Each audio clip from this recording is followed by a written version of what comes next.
Hey, what's up, everybody? This is Charles Sabanson, and welcome you guys to another episode of the DREAMERSPRO show. We'll cover everything from sports, hot topics, classic debates, entertainment. And we'll give you guys a fresh perspective on things and how we see them. All right, so let's get into today's topic here.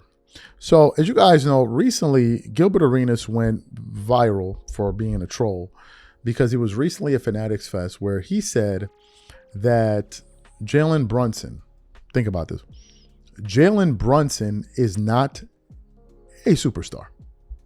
That's what, and of course they cursed him out and they booed him off the stage. And he deserved to be booed off the stage because Gilbert knew that he was trolling with that particular position. He knew that, right? But it had me thinking about popularity. So yesterday, Ric Bucher did a show where he was talking about LeBron's popularity.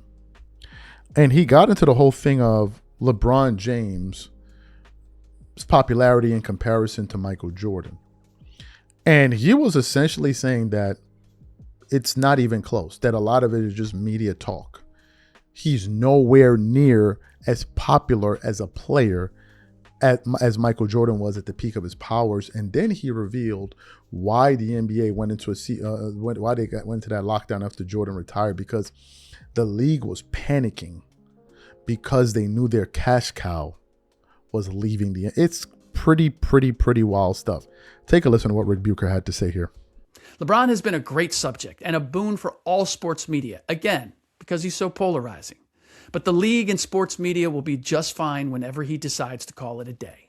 If anyone was uncertain about that, it was proven by the ratings for this NBA Finals, which were the largest since Michael Jordan last played. Ruminate on that for just a minute. For all the attention LeBron has generated, for all the finals he played in, 10, he never came close to eclipsing the attention Michael Jordan drew in his last finals. Or any finals. 5 most watched NBA finals ever all involved Jordan and the Chicago Bulls. Against 4 different opponents, Utah, Phoenix, and Seattle. Utah twice. This year's Knicks Spurs finals ranks 6th. Jordan and the Bulls versus Portland is 7th. That's 3 small market opponents. Only one of LeBron's finals made the top 10, 9th, and that was in 2017, featuring one of the all-time great teams in NBA history in one of the league's biggest markets, that being the Golden State Warriors with Steph Curry, Kevin Durant, Klay Thompson, and Draymond Green. Looking to exact revenge on LeBron and Kyrie Irving. Bottom line, neither the NBA nor the world will end when LeBron stops gracing NBA floors with his presence. Don't confuse social media chatter with market share. Way more money is still made off of TV contracts than via social posts. LeBron is or was a great player, and the length of time he has been great is truly remarkable, a testament to his dedication to his craft. But the league is not going to force a lockout in order to strong-arm a collective bargaining agreement out of the players to compensate for the loss in revenue they expected when their cash cow and number one attraction, Michael Jordan, called it a career. That's what happened. So why did Commissioner Adam Silver suggest that the league schedule, which historically hasn't been released until August anyway, is being held up because the schedule makers want to know where LeBron is playing before they complete it? A couple of reasons. One, it could be his last season, and obviously the league would like to broadcast as many games as possible. The Lakers were 17-65 Kobe Bryant's last season. Everyone knew they weren't going to be competitive. But the league still gave them 19 national TV appearances simply because it was Kobe's last year. 2, the Cavaliers were 9th in national TV appearances last year. If LeBron returns home with retirement as a possibility, certainly that number would go up, and the league would expect Cavs Heat games to be box office draws, as opposed to the interest in that matchup if LeBron is in Minnesota or Philadelphia. Or say he returns to Miami.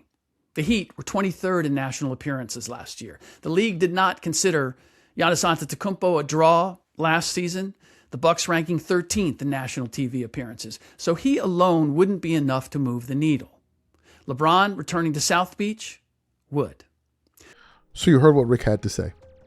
You know, man, Ric Bucher is becoming like a gem, seriously, to sports media, because I believe that he's adding much needed context to a lot of the things that we've been told, and it's adding a lot of value to the NBA community. a lot of value to the NBA community. And when he reveals information like this and breaks it down the way that he breaks it down, I think all of us get smarter. And if you juxtapose that to a lot of the nonsense that we're used to hearing, my God, it's a breath of fresh air. So let's react to what Rick is saying here. I think that there's a lot of truth to that. The finals ratings are one thing. If you look at the ratings in general, they've been going down. But the numbers that Jalen Brunson and the Knicks brought in the finals represented like a turning point. Wemby and all of these guys. Because for that to be the most viewed NBA finals since Michael Jordan, that was a flashpoint. That right there was a flashpoint. In terms of the ratings, I don't think LeBron really cared much. I think LeBron cared about himself. That's the reason why that year when you had that horrendous All-Star game, when they had like 2,000 points in that game, it was reported that when Larry Bird and I think Dr. J went to go speak to the players in the locker room, after they finished giving a speech to essentially get these guys to take the game seriously, LeBron gave a side eye to the entire locker room and they just mailed it in. They just mailed it in. And I also want to say this. Rick also spoke about the fact that the NBA will move on. LeBron fans don't think so. If you look at our channel for a second, they think our channel is going to die when LeBron retires. Forgetting the fact that I remember 10 years ago that Kobe Bryant, I'm not saying 10 years ago, 12, 15 years ago, Kobe Bryant videos used to dominate YouTube. They used to get so many views. This was when I was watching YouTube, but not thinking of talking about sports. Dominate YouTube. So I'm sure at one point they must have been saying to Kobe Bryant haters back then, oh, when YouTube goes away, you won't be able to stay alive. And well, look where we are right now. These guys feel like the NBA is going to come to a stop and a standstill once this guy leaves. Did you see the last playoffs? Last year's playoffs were absolutely like enthralling. And LeBron wasn't even in most of them. Yeah, some of the rounds that he played in, but the playoffs just got more and more exciting as the playoffs went on. So Rick is absolutely right. But this whole thing of comparing him to Jordan, look, I've always said that entire conversation is made up of a bunch of smoke and mirrors. There's nothing real there. There's absolutely nothing of any substance there. It's just people that are looking to feel good about their favorite player, and therefore they throw out comments like, well, if it's LeBron, this is what they think. This is what Gilbert Arenas said. Oh, man, what are some people going to do when LeBron James retires? How are they going to feed their... Would Gilbert Arenas have a channel if he wasn't a troll and a rage baiter? If he just went out there and gave normal takes, would anybody listen to Gilbert Arenas? Seriously. Gil is a master at rage bait. Master. Just being a contrarian. So, everybody has their thing.